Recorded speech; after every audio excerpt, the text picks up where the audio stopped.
This is the cam sleeve installation. Note on the axle on the right side there is a notch.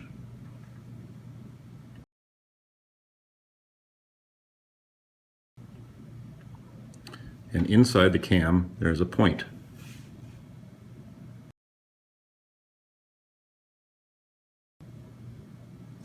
Those two parts will line up.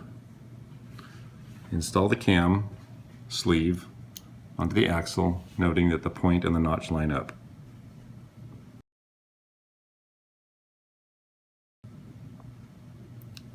Then install the axle in a vise or this special jig, and install the cam sleeve installation tool, making care that the point and the notch still line up. And then use a 17mm nut with the nut spinner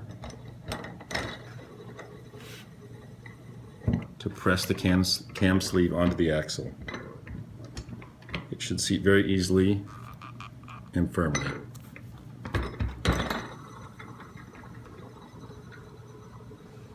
Remove the cam sleeve installation tool and check that the shift cams still rotate easily. And then you're done.